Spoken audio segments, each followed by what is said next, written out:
Timnas sepak bola Indonesia nyaris saja lolos ke Olimpiade Paris 2024 andai tidak kalah dari Guinea pada babak playoff interkonfederasi. Sebenarnya saat itu peluang Indonesia lolos ke Olimpiade terbuka lebar ketika berhasil melaju hingga babak semifinal Piala Asia U23 2024.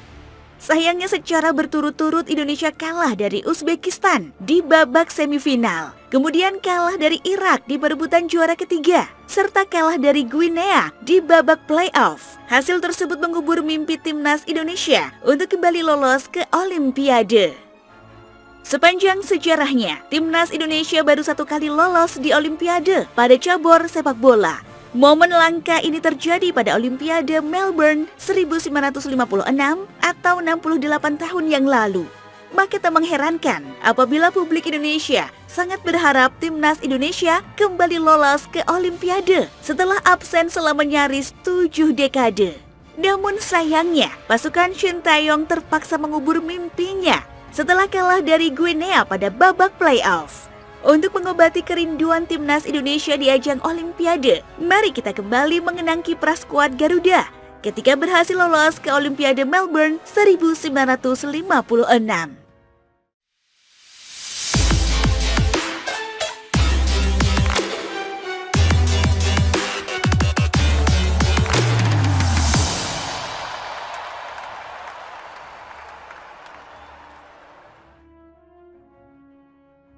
Sebelum masuk ke topik pembahasan, pastikan kalian sudah menekan tombol subscribe dan nyalakan notifikasi agar kalian tahu setiap video yang kami upload setiap minggunya. Perjalanan panjang timnas Indonesia di ajang Olimpiade 1956 dimulai dari hubungan diplomatik antara Indonesia dengan Yugoslavia pada era kepemimpinan Presiden Soekarno. Saat itu Presiden Soekarno memang memiliki relasi yang dekat dengan Josip Broz Tito yang menjadi Presiden Yugoslavia. Hubungan baik tersebut membuat Indonesia berhasil mendatangkan pelatih Anton Tony Pogacnik pada tahun 1954 yang kala itu melatih klub raksasa Partizan Belgrade. Hubungan mesra antara Soekarno dan Tito kala itu membuat kepindahan Tony Pogacnik terasa mudah. Kedua pemimpin negara tersebut meyakini bahwa olahraga bisa menjadi wadah bagi kedua negara untuk terus menjalin hubungan baik dan bertukar pikiran. Kedatangan Tony Pogacnik kemudian membawa perubahan besar dalam tubuh timnas Indonesia. Tony kerap turun langsung ke daerah-daerah di Indonesia untuk mencari pemain yang layak berbaju timnas. Ia memiliki prinsip bahwa siapapun pemainnya, selama memiliki kemampuan maupun skill olah bola yang baik, maka pemain tersebut berhak membela timnas Indonesia meskipun tidak memiliki klub sekalipun. Maka tak mengherankan apabila dalam skuad timnas Indonesia di Olimpiade saat itu memiliki latar belakang yang bermacam-macam. Jamiat Dalhar yang merupakan legenda Persija Jakarta adalah seorang ahli kimia. Kemudian Malwi Sailan yang berposisi sebagai kiper merupakan wakil komandan batalion CPM serta mantan ajudan Presiden Soekarno. Lalu Kwi Kyatsek yang saat itu berstatus sebagai mahasiswa ITB jurusan kedokteran. Selanjutnya Ramlan Yatim yang bekerja sebagai karyawan swasta di kota Medan. Serta Andi Ramang yang kelak menjadi legenda timnas Indonesia. Serta ikon dari sepak bola Makassar. Bisa dibilang pada era itu pesepak bola Indonesia bukanlah berstatus sebagai profesional seperti saat ini. Mayoritas para pemain timnas memiliki pekerjaan lain di luar sepak bola.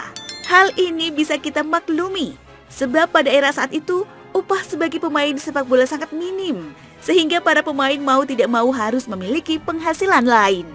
Meski begitu, hal tersebut tidak menjadi penghalang bagi skuad Garuda untuk terus bersemangat mengejar mimpi di ajang Olimpiade. Keberadaan Tony Pogacnik sebagai pelatih timnas Indonesia serta hubungan mesra Presiden Soekarno dengan negara-negara Eropa Timur membuat timnas Indonesia berkesempatan melakukan serangkaian uji tanding melawan tim-tim Eropa Timur. Tercatat Indonesia sempat melawan sejumlah tim Eropa Timur dalam masa persiapan menjelang Olimpiade 1956. Dimulai dengan kekalahan 1-3 dari Nevjani, klub asal Baku, Azerbaijan yang saat itu masih menjadi bagian dari Uni Soviet. Kemudian timnas Indonesia kalah 2-5 dari Dynamo Tbilisi, serta kembali takluk 1-2 dari Avangard, klub asal Kharkov yang sekarang menjadi bagian dari Ukraina. Selanjutnya, Indonesia mengadakan pertandingan melawan buruh di Leningrad yang sekarang berubah menjadi Saint Petersburg. Menurut informasi dari Novan Media Research, laga ini disaksikan oleh Presiden Soekarno yang sedang berkunjung ke Uni Soviet. Kedatangan Presiden Soekarno kala itu ke Uni Soviet salah satunya membahas mengenai rencana pembangunan Stadion Utama Senayan yang sekarang dikenal sebagai Stadion Utama Gelora Bung Karno. Uji tanding terakhir timnas Indonesia di Uni Soviet adalah melawan klub buruh tekstil di Ivanovo yang berakhir dengan kemenangan Indonesia 2-0. Setelah itu, Tony Pokaknik mengajak timnas Indonesia melakukan uji coba level A FIFA melawan Yugoslavia yang sedang berjaya. Secara mengejutkan, Indonesia berhasil mencetak 2 gol dalam kekalahan 2-4 melawan Yugoslavia yang bertanding di kota Belgrade. Setelahnya Indonesia terus melanjutkan tur Eropa dengan melawan perkumpulan klub bola di Zagreb, lalu melawan timnas Jerman Timur dan klub lokal di sana, serta mengakhiri tur dengan melawan Cekoslowakia. Selama sekitar 39 hari berada di Eropa Timur, total timnas Indonesia menjalani 11 pertandingan dengan 10 kekalahan dan 1 kemenangan. Skuad Garuda berhasil mencetak 16 gol, namun kebobolan 38 kali. Setelah pulang dari Eropa Timur, timnas Indonesia langsung berangkat menuju Melbourne, Australia untuk mengikuti Olimpiade 1956. Sebelumnya pada babak kualifikasi timnas Indonesia sebenarnya akan berhadapan dengan China Taipei. Namun China Taipei memutuskan untuk mengundurkan diri setelah panitia memutuskan bahwa mereka harus bermain di bawah bendera FIFA. Kondisi tersebut membuat Indonesia lolos otomatis ke babak utama Olimpiade di Melbourne bersama dengan Jepang, Thailand, India, China, dan Vietnam Selatan. Namun dalam perjalanannya, China dan Vietnam Selatan memutuskan untuk mengundurkan diri. Pada babak utama Olimpiade 1956, sebenarnya hasil undian cukup menguntungkan Indonesia karena langsung lolos ke fase perempat final tanpa harus melalui babak pertama. Pada babak perempat final, Indonesia bertemu dengan Uni Soviet yang sedang di masa kejayaannya. Di luar dugaan, timnas Indonesia sanggup menahan imbang Uni Soviet tanpa gol.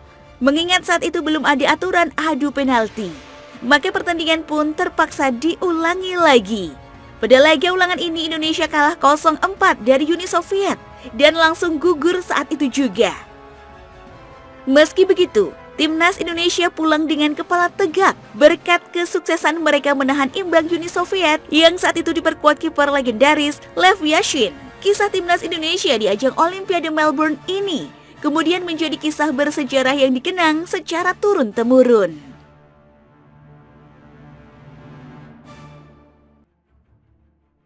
Sekian ulasan kita pada episode kali ini. Jika kalian menyukai konten sepak bola seperti ini, pastikan kalian sudah menekan tombol like dan subscribe. Jangan lupa tinggalkan opini kalian di kolom komentar.